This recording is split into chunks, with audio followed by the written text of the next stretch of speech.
Fíjate que ya está próxima a salir ya el dictamen. Hemos trabajado de la mano con el DIF para complementar y que salga una ley lo más perfecta que se pueda. Con el mismo Ejecutivo, con el Poder Judicial también estuvimos ahí trabajando con ellos, puesto que los ciudadanos jueces pues lo van a utilizar como instrumento para lograr pues que se lleve a cabo las adopciones que le darán una oportunidad a muchos niños niños y niñas que se encuentran en las casas hogares precisamente del DIF o cualquiera que esté añadida también al DIF. La situación aquí es que podamos tener un instrumento, porque generalmente se ha realizado en los juzgados familiares, pero como no hay un instrumento, hay diferentes criterios y entonces siempre se atora y se tarda muchísimo. El seguimiento que se le debe de dar a este tipo de leyes y sobre todo el que se logre que haya una responsabilidad y que sea el mismo DIF el que dé un seguimiento a las personas que estén interesadas de adoptar a un pequeño, a un niño o niña, y que sea lo más rápido posible sin descuidar, claro, lo más importante, que es la seguridad de los mismos menores. ¿Esto viene ya en los próximos días? Así es, yo creo que de aquí al 10 de noviembre estará subiéndose ya para ya el dictamen.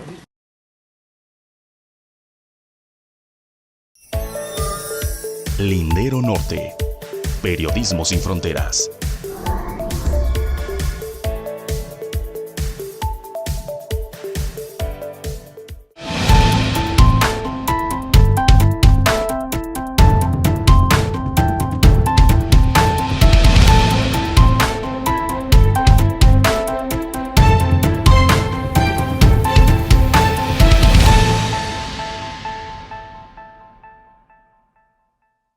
Hola, ¿qué tal? Ya estamos en la era de los eras, Lindero Norte, en Casa Créala. Saludos a En Línea BC allá en Tijuana, a Lindero Norte y a quien nos sigue en estas redes sociales. Y hoy es miércoles y es día de análisis con el maestro Rodolfo García. Rudy, ¿cómo estás? Bien, mi Toño, ya volviéndome ecuánime después de la plática que tuvimos fuera del aire. Pues vamos a seguirle. El magisterio, el sindicato, las asignaturas pendientes con los sindicatos, Rodolfo. Y lo vamos a ampliar del magisterio también a la cuestión burocrática. Primero tocar la parte del magisterio que es donde he vivido 45 años. Mira, veo un problema en la comunicación y con los comunicólogos que manejan los medios de comunicación. ¿Por qué? Escuché a la gobernadora y dijo: reconozco que fue la federación la que me ayudó a resolver esto. No es, como lo dije en algunos programas anteriores, la gobernadora tiene que hablarle al secretario de Hacienda y decirle: tengo un problema así y prorratéame o en abonos quítamelo, pero ayúdame a resolver el problema social. Es un primer elemento. Y no quiere decir que me oyeron, porque tampoco es así, pero era lo lógico. O sea, no puedes resolverlo con las finanzas del Estado, Tony. Eso. Dos, la gobernadora dijo muy claro que le ha respondido al magisterio con 3,000 millones de pesos. Eso no quiere decir que son los 3,000 millones de pesos que le prestaron, porque lo que está diciendo la gobernadora es que con los salarios que ha pagado durante el año, los aguinaldos que vienen son 3,000 millones, pero eso no tiene nada de extraordinario. La parte importante es que se comienza a resolver un problema que son los finiquitos, que creo que es el nudo gordiano de la deuda.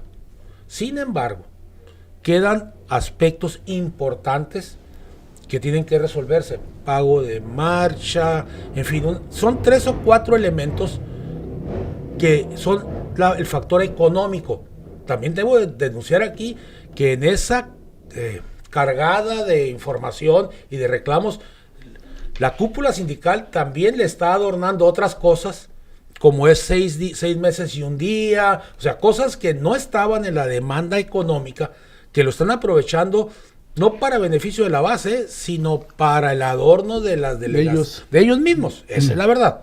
Que al final de cuentas eso será lo último que tenga que resolverse. Primero hay que resolver interinos, pago de marcha, prestaciones que se les deben, en fin. Lo que se me hace extraño, o tal vez soy en extremo desconfiado de la cúpula sindical, es que no haya habido una comunicación entre la gobernadora y la cúpula sindical de la 37 en especial, y este secretario general lance de esas bolas en el béisbol de humo, donde habla de que no hay clases, pero sí están los maestros en sus centros de trabajo. Eso, las medias mentiras no son medias verdades, son mentiras completas. Eso no funciona, Toño. Además se había tirado al piso una semana antes. Estoy de acuerdo, que iba a resolver el problema y que iba a tomar decisiones. Eso no es una decisión. Había dicho un comunicado, me refiero al sí, comunicado no, anterior, sí, diciendo, sí. señora Marina, Es increíble, ¿no? No faltaban los Mickey Mouse al lado, ¿no? Entonces, ¿qué estoy diciendo? Que el problema gordiano se está resolviendo, pero aún quedan rezagos muy fuertes que resolver. A mí me extraña mucho que la gobernadora no haya hecho la bolsa completa, o si ya la hizo, quiere dar una sorpresa como lo hizo con su informe. Ese es el asunto. Sí, pues salió sorpresivo, pero además es el nudo gordiano, Rudy, porque están los finiquitos de los jubilados, ¿no? Pero prácticamente estarás resolviendo el siguiente paso, como lo planteas tú, son los interinos. Y entonces vas quitando esas dobles plazas o dobles pagos que se hacían. Exactamente. Y entonces lleva un proceso. Ese proceso habrá que ver cómo se maneja, ¿no? El asunto es que no sale nuevamente la gobernadora, da un golpe sorpresa en su informe, lo cual se reconoce, pero no continúa con las demás definiciones de decir, ya resolví eso, se está resolviendo, en cuanto se termine de pagar el último finiquito, vamos a continuar con esta parte y luego con esta. Creo que ahí tiene un problema, lo he dicho muchas veces, yo no soy periodista, solo soy un comentarista docente nada más, pero ahí les falta una estrategia de informarnos, cuando menos al magisterio, si nos vamos en el camino, tenemos el dinero, nomás que agotamos una cosa y nos vamos a la otra. No lo ha hecho. Sí, no lo ha hecho.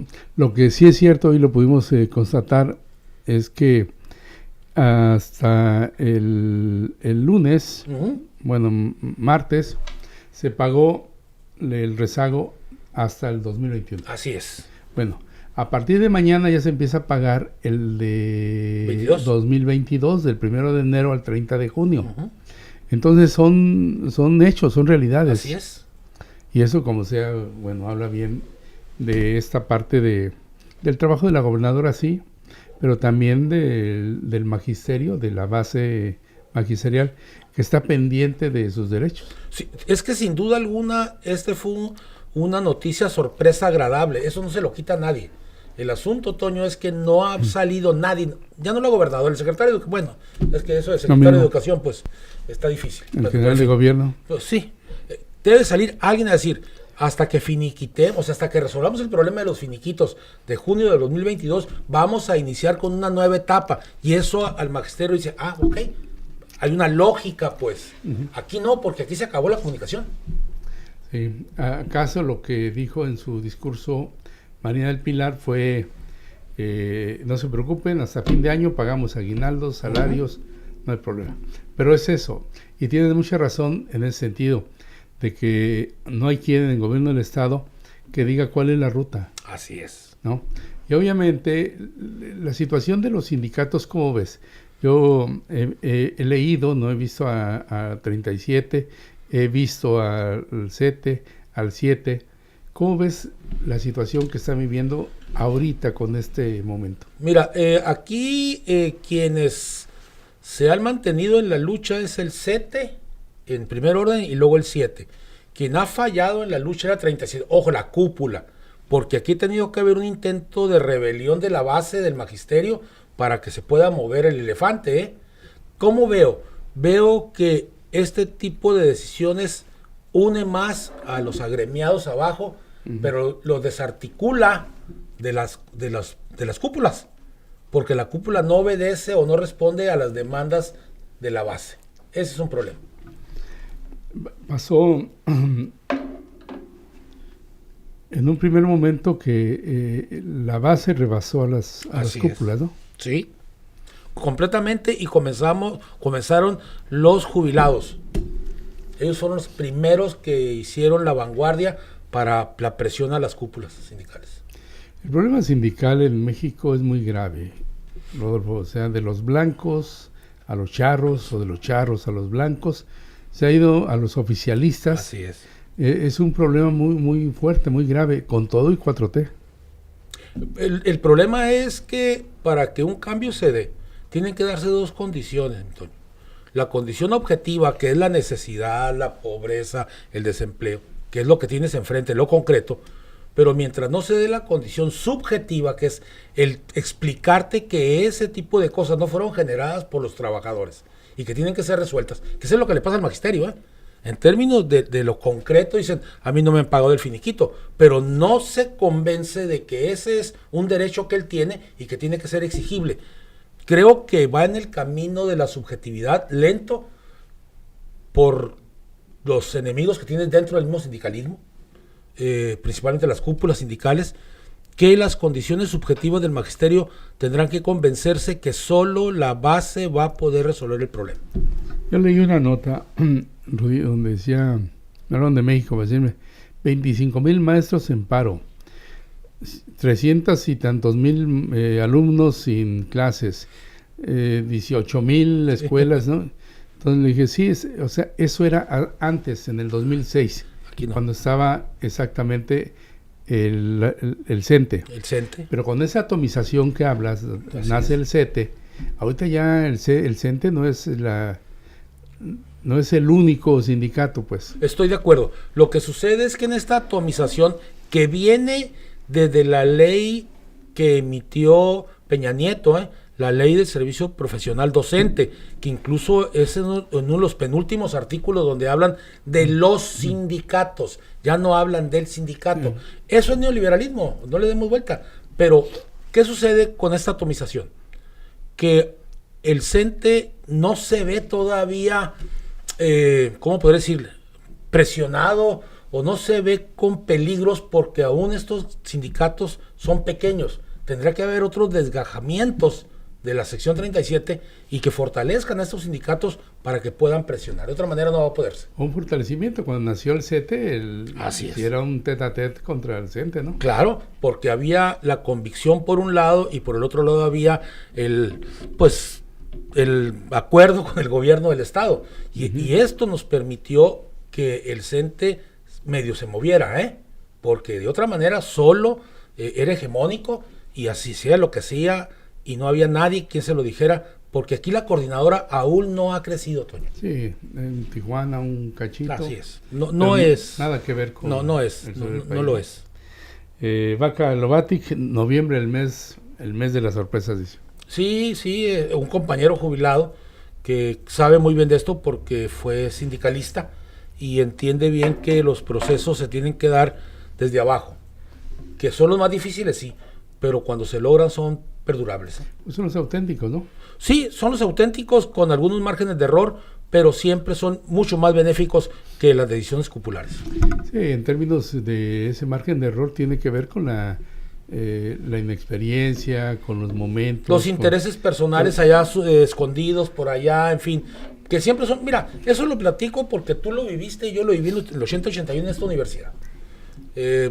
Éramos muchos de izquierda y cuando se llega la hora de que había que definirse porque estaba en riesgo el empleo, hubo gente que dijo, y que todavía anda por ahí, y le puedo dar hasta los nombres, dijeron, no, yo primero el empleo y después las ideas, ¿no? Y yo estoy enfermo. Yo me acuerdo del exdirigente del STA, que de repente en plena huelga, se quebró una pierna y ya no pudo participar. Ya no apareció, pero se quedó trabajando.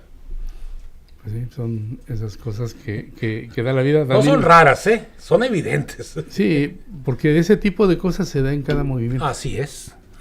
Daniel Acosta, saludos, Dani. Vaca Lobatic, hoy me quedo con la frase, solo la base podrá resolver el problema. Así es. Y es que es la única manera en que se tomen decisiones para la mayoría.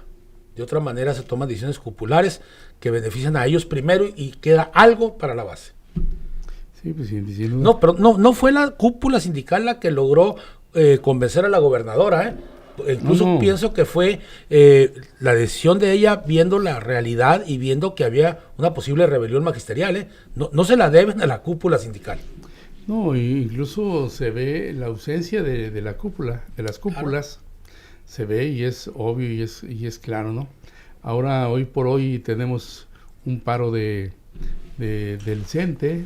hasta el lunes. Y te fijas que no ha habido nada de decir, comentar, plantear, ni de parte del gobierno, ni de parte de la sección 37. Qué raro, ¿no? Hay paro estatal de la sección 37 en educación básica y no hay nadie que lo comente ni que diga que están tomando acuerdos o en una mesa. Nadie. Digo, eso se presta a malas interpretaciones porque pareciera el Día de Muertos, ¿no? Nadie habla. O lo están. Oye, Rudy, aprovechando la recta, el problema sindical ahora con los burócratas. Mira, debo decirlo y lo digo públicamente con la razón. Soy de las personas que no habla por hablar y que si no está convencido o puede probarlo, no lo hago. El día de ayer escuché, pero sorprendido, cómo el secretario general del sindicato de burócratas dice que para ser candidato o candidata a la Secretaría General del Sindicato, por convención, tienes que haber sido o ser miembro del comité ejecutivo del sindicato. Ciudadano fundador de Morena. Miento. Ciudadano fundador del Movimiento de Regeneración Nacional, no de un partido de izquierda como Morena. Usted es la representación más antidemocrática que puede haber del sindicalismo. No puede quitarle el derecho a los miembros del sindicato a aspirar a ser secretarios generales con el argumento de que tienen que ser del comité porque así tienen experiencia. ¿A poco usted tiene mucha experiencia? Sí, nada. Pues por favor. Entonces, es que es un argumento hasta grosero.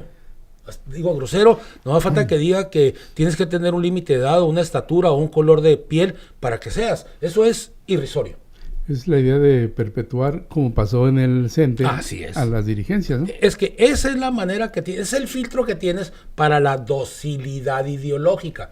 Tienes que pasar por ese proceso de docilidad sindical en la cúpula para poder aspirar a seguir. Mira, Freire lo plantea muy bien. Cuando un explotado se vuelve explotador, es doblemente explotador que el que nació explotador.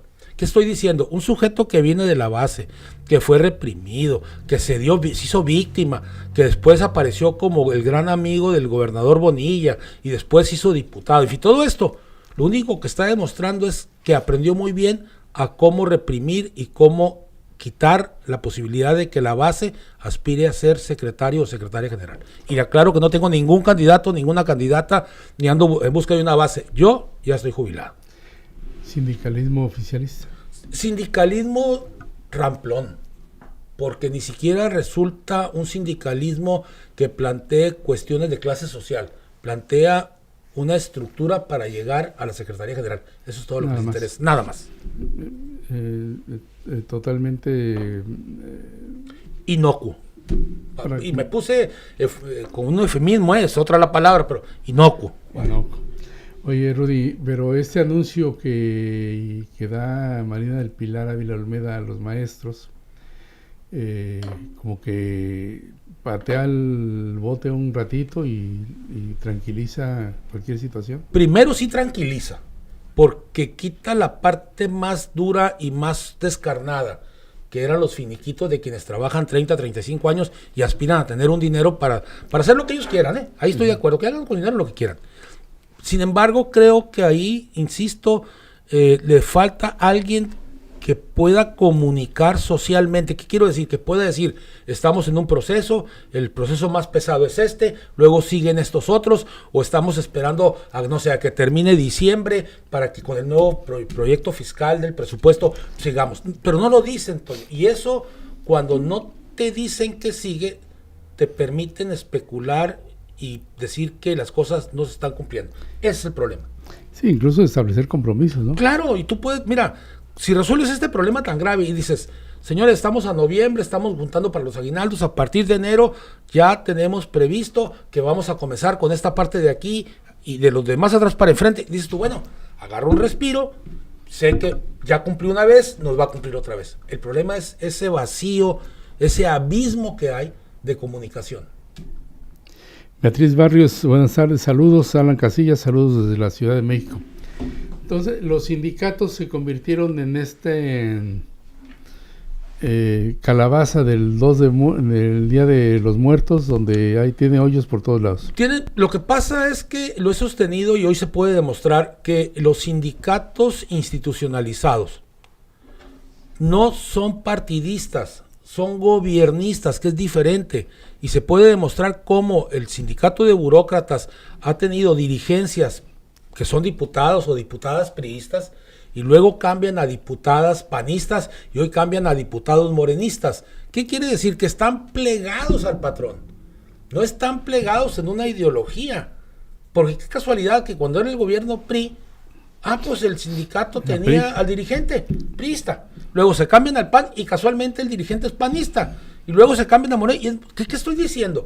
Pues que no tienen un principio ideológico como sindicato. Tienen un principio de apego al patrón para no exigir, sino ver qué le puede dar el patrón. Dice Alan Casillas, el próximo secretario de la SCT, hoy SICT, Jorge Niño Lara, es actual subsecretario de Infraestructura. Lo mismo, ¿no? Lo que está diciendo. Ahí está. Oye, Rudy, ya para irnos sabemos que tienes que dar clases. Te tengo malas noticias, hoy no hay clases, está en paro la web. La web está en paro. Sí, también. Bueno. Estoy enojado porque ya van 2 clases que me pierdo de maestría, y lo digo en serio. Bueno, vamos a seguirle. Rudy. No, pero tú tienes un compromiso más al ratito. No, a las 7. Bueno. Bueno, déjenme hacer un paréntesis. A las 7 de la tarde se presenta el libro Río 12 de Pedro López Solís, un periodista y escritor de Tijuana, que plantea como un soliloquio largo, hace una referencia a Javier Valdés. Es un libro pequeño, muy pequeño, pero muy conciso. Y bueno, en la presentación va a estar Jesús Cervantes de Proceso, va a estar Atahualpa Garibay de Línea ABC, estará José Luis Pérez Canchola, primer ombudsman Baja California, el autor y su servidor, si la voz nos alcanza. Pero esto es a las 7 de la tarde en el vestíbulo de la Biblioteca Pública Central Estatal. No sabe dónde está, muy sencillito, enfrente a la 18 y a un costado del rectorio. Ya quien no sabe dónde está la 18 de marzo en Mexicali está perdido, ¿eh? Ya está perdido. Oye, están convocando para una marcha, manifestación el próximo domingo, Rudy. Mira, lo he seguido, sabes que yo casi no oigo música, veo noticias.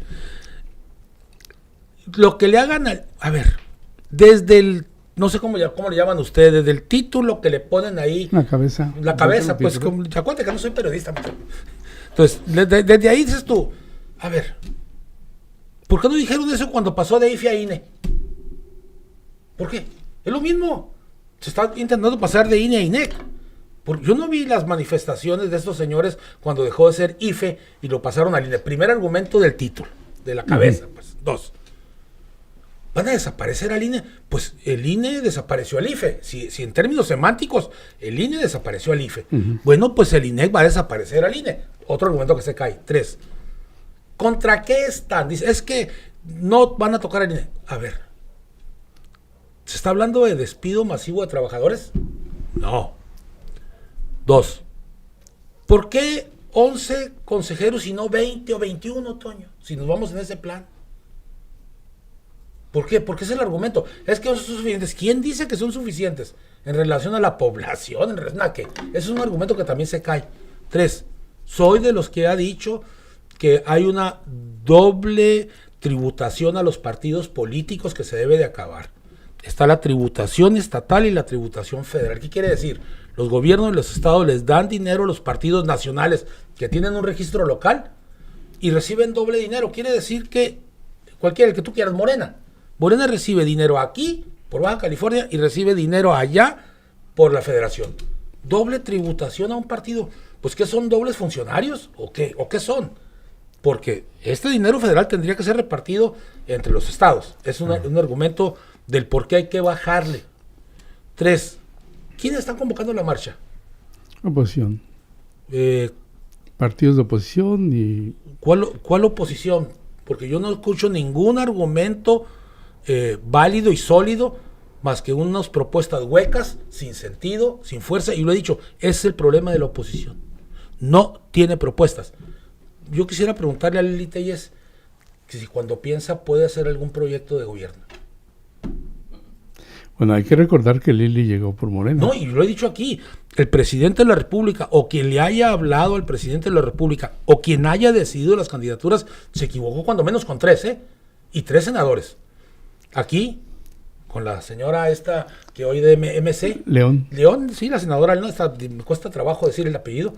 Luego está Lili Tellez y está el exdirigente nacional del PAN que se salió del Seguro Social porque no le dejaron comprar medicinas. Germán Martínez. 3 senadores que no debieron haber llegado. Bueno, también está el de Mineros. Pues de acuerdo, sí, nomás que se va al otro lado, Toño. Estos de aquí son franca oposición. Y Bonilla. Pues te digo, bueno, pero aún, fíjate, ahora sin defenderle, que no conozco al señor, y tú sabes que si algo tengo que reclamarle a ese gobierno es el despido de mi hija. Sin embargo, el señor se queda ahí, aunque se queda con Monreal, ya lo vi hoy, pero en fin, pues a lo mejor también ya se va. Y entonces sí, no existe Morena en el Senado de la República, porque ninguno. No, bueno, sí queda la del PAN. Sí, tiene razón, me queda la del PAN, pero esa es panista, pues. Entonces, no creo que se vaya a ir a Morena. Y lo digo así porque son errores, claro, y graves. Bueno, esos son los puntos que, reducir el número de diputados pluris que lo han propuesto todos los partidos políticos, ¿no? Bueno, con discursos, porque a la hora de que se acaben los diputados plurinominales y lo que yo he planteado, que haya 100 diputados, aparte de los 300, que sean la segunda fórmula perdedora, o sea, que sea el primer lugar de los perdedores a nivel nacional. Y tiene 100 diputados de tierra, exactamente, que en la suma de los dos te dan la inmensa mayoría del votante. Hay un punto, Rudy. Tú has sido consejero ciudadano, tanto estatal como federal. Así es. Pero donde se habla de la incorporación en ese proyecto de reforma de que las elecciones sean manejadas por el gobierno. No, eso es inaceptable, pero además viniendo de la 4T es inaudito. Ese tiene que ser un órgano autónomo, que quienes lo integren sean gente que no estén vinculadas a los partidos. No quiere decir que no tengan ideología, porque sería una tontería lo que estoy diciendo, pero que sí no tengan una relación de interés partidista y que se mantengan autónomos de esas decisiones o de esas presiones de los partidos. Eso es fundamental. No puede pertenecer al gobierno. Pero además yo no veo en ninguna parte que digan que va a pertenecer al gobierno, ¿eh? A ver. Sí, lo que pasa es que no hemos leído bien o no conocemos la reforma, no se ha difundido. Así es. ¿No? Rudy, se ve que eres de la 4T, aunque digas que no. ¿Sí? No milito en Morena, no estoy cerca de Morena. Yo sí soy de izquierda. ¿Izquierdoso sí? Yo sí soy de izquierda y lo he sido durante 50 años. Así que no milito. Yo milité en un solo partido, pues que está desaparecido desde hace 40 años. No he militado en ninguno más. He sido invitado y no he aceptado participar porque no me mantengo independiente y libre. Me mantengo convencido y congruente con mi formación ideológica. Punto. ¿Y reconciliación de partido en el 86? Sí, ¿cómo no? Sí, perdón. A mí me tocó ser guardia de seguridad de Valentín Campa, pues aquí en Baja California, Mexicali, cuando le dieron el huevazo a un tipo que vivía en la Progar, que después lo agarramos a cintarazos, pero es otra cosa. Sí, al güero, sí, claro, al alemán. Sí.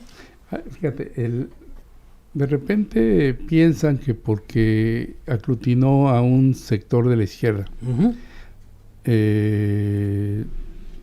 la 4T es de izquierda. No lo es socialdemócrata y lo dijo ya el presidente.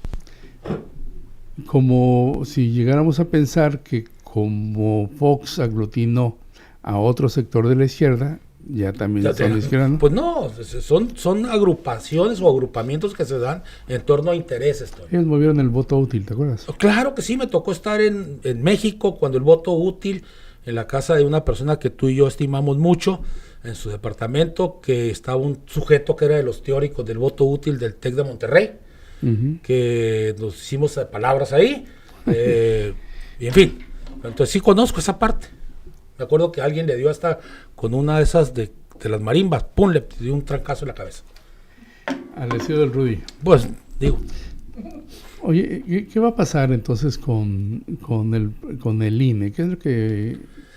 Es que todos pensamos de manera lineal con el presidente y no queremos entender que este sujeto es un animal político. Mira, ¿qué tal si todo este planteamiento tan tan grande, obsesivo, tan extremoso, si tú quieres llamarlo así, solo es una pifia para sacar 2 o 3 cosas.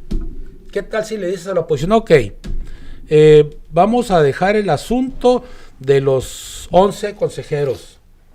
En Maya no le vamos a cambiar el nombre. No vamos a elegirlo por elección. Ok, que sean los colegios. Cuando le haces esto, lo que estás obligando a la oposición es a irse al lugar donde tú quieres que esté. ¿Qué serían? La desaparición de los plurinominales, el bajo del presupuesto. Hay que pensar así porque este señor López Obrador, que no está senil y yo sí soy un año menor que él, tiene esa manera de pensar con la oposición que tiene, la obliga a negociar. Y si no va a negociar, quien va a quedar mal va a ser la oposición. Sí. Yo en lo personal, tú conoces mi punto de vista, coincidimos, Rudy, que las elecciones tienen que pertenecer, tienen que organizarse, tienen que darse a partir de organismos totalmente, autónomos. Ahí no hay manera de negociar ni platicar nada. Aunque sea ahí el diablito de Bartlett, ¿no? Y a un costado de... ¿El diablito o el abuelo del diablito? El abuelo del diablito ahí, hablándole a López Obrador. No. Sería un retroceso. A lo mejor quiere volver a ser él, el de la Comisión Nacional, que fue el del fraude, pues. Sí, no, es que no se le vaya a caer el sistema y que no, se le va a caer la edad. ¿Con qué va a salir No, eso no es negociable, transitable, es más, mi Toño, ni platicable. No, son cosas que tienen que manejarse con mucho tacto, mucho tino, pero creo que es en esa parte donde la oposición o estos grupos están haciendo su ronchita. Sí.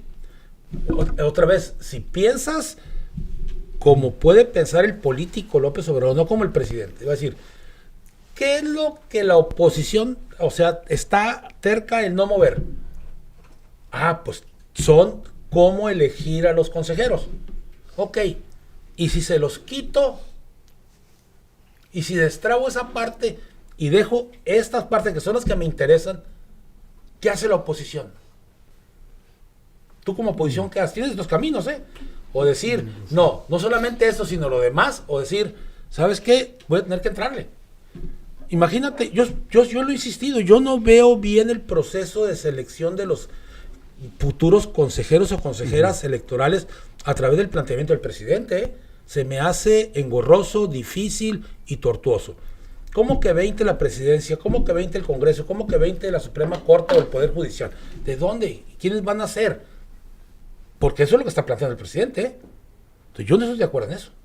Yo estoy de acuerdo en que sean los colegios, que sean la sociedad civil la que proponga y que sea un filtro, si tú quieres, en extremo denso, el que logre sacar a quienes van a ser.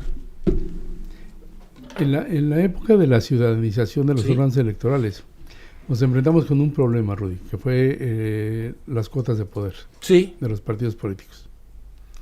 Y eso desgastó mucho a la representación de los ciudadanos. Sí lo desgastó, pero lo único que voy a poder defender ahí es que había un acuerdo, cuando menos entre el PRI y el PAN, de mantener esa ciudadanización a través de académicos de diferentes universidades. Sí, pero después se fue bajando el nivel. Bueno, y después cuando entró el dinero, Toño, es cuando comenzó esto a perderse. Sí. Pero mientras se mantuvo en el primero y en el segundo, era que gente del CETIS, gente de la UABC, gente de UPN, en fin, abogados sobresalientes, en fin, cuando digo en fin era eso.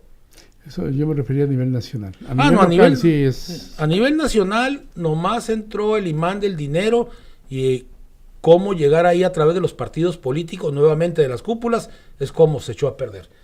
Y entró la mano del Baster Gordillo. Sí, pues nomás vea el que fue presidente del INE y todo lo que sucedió. Sí, de todos modos, hoy en la mañana en Tijuana hubo una conferencia de prensa donde participaron los dirigentes del PRI, del PAN, del PRD y del PES, donde están convocando a esta marcha del próximo domingo. Dicen aquí Alan Casillas que a las 10:30 de la mañana ya en la Ciudad de México, todos van desde El Ángel hasta al Monumento de la Revolución debe ser. El hemiciclo a Juárez. El hemiciclo a Juárez. Sí, porque había béisbol. Ah, sí, sí, cómo no. Entonces, bueno, esperaremos que haya una movilización fuerte. Mira, es importante que se dé la movilización, que se vea que sí hay oposición, pues. El problema está en los riesgos que tienes, que a pesar de que puedas convocar tantas organizaciones, sean más las organizaciones que los que asistan. Ese es un riesgo. 2, si en Baja California convoca el PRD, pues, no sé, cuando digo no sé, pues sin registro, y si convoca el PRI, pues yo veo a Alito enfrente de la decencia y la honestidad en una manifestación, ¿no? Y cuando digo esto ese es el problema. Hay una oquedad ideológica y programática de la oposición. Ese es el fondo. O sea, el lunes estaríamos viendo cuáles son los resultados que tuvo esta marcha y obviamente los efectos desde la mañanera, ¿no? Supongo. Sí, yo espero que sea una buena marcha y que se planteen puntos específicos.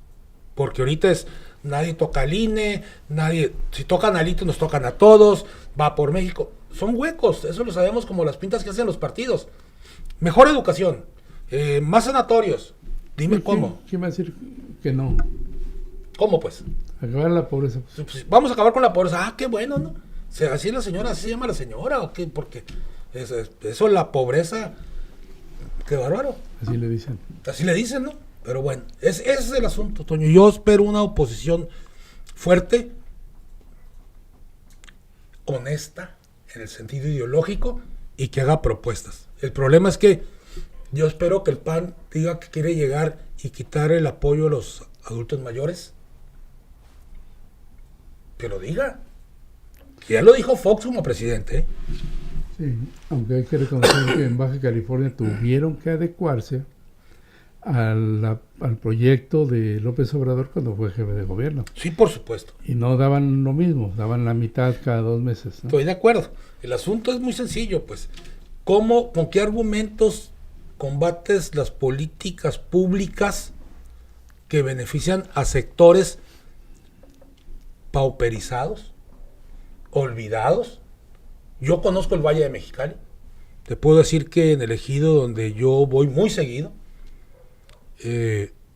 la gente que no conoce a López Obrador, que recibe un beneficio, pues dice, cuando menos ya no le quito la comida a mi hija. Que puedo dar 3 casos frente a mí. Entonces, ¿te beneficia? Sí. Bueno, quítaselos. Aquí la paradoja, Rudy, es que tanto a nivel presidencial, tanto el PAN, el PRI y Morena tuvieron la oportunidad de hacer eso que hace López Obrador y más, pero no lo hicieron. Pudieron haber hecho más porque estabas en la jauja primero sin Peña. Los otros 2 estuvieron en la jauja del petróleo. O sea, hubo dinero suficiente para llevar a cabo programas de esa naturaleza. No esto si tú quieres. Pero, por ejemplo, abrir la capacidad de las universidades para el ingreso. Eso hubiera sido para la juventud un elemento fundamental. No lo hicieron, es al contrario. Te quiero decir que el 40% de la matrícula universitaria está en las universidades privadas.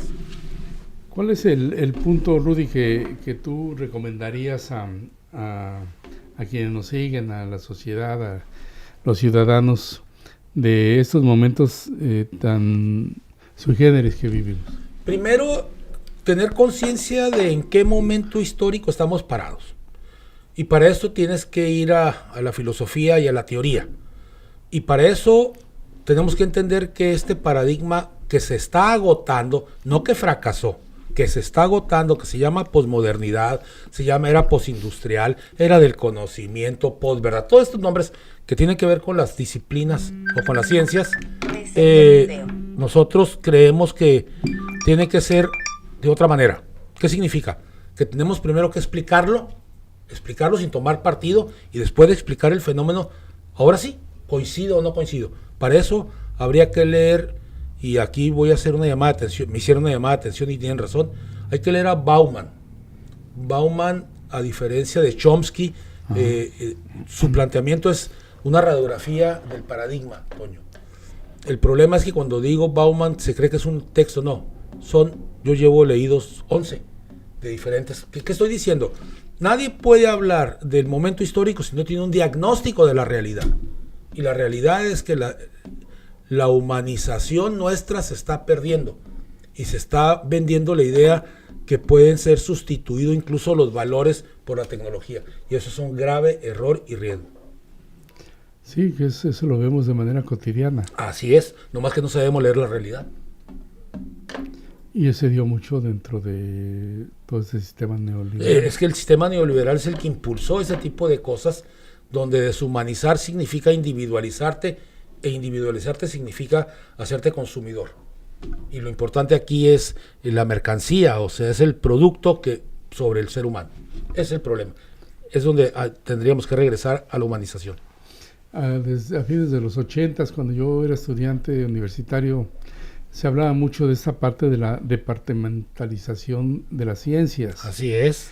Que era toda una manera de atomizar y no entender el todo. La parcelación que hacías de la ciencia, estoy de acuerdo. Y entonces pues, te pusiste cada golpe. Porque no vinculabas la antropología con la sociología, con la filosofía, no la articulabas porque así era. O sea, sí estaba diseñado para que no hubiera articulación. Pero te la vendían como una especialización. Sí, te la venden como las superespecializaciones que se daban para que tuvieras trabajos muy puntuales, sí, y no genéricos. Y nada. Pues claro que no, porque no hay mercado. Está muy bien, mi querido Rudy. Pues ya nos vamos, mi Rudy. Adelante, me da mucho gusto estar aquí.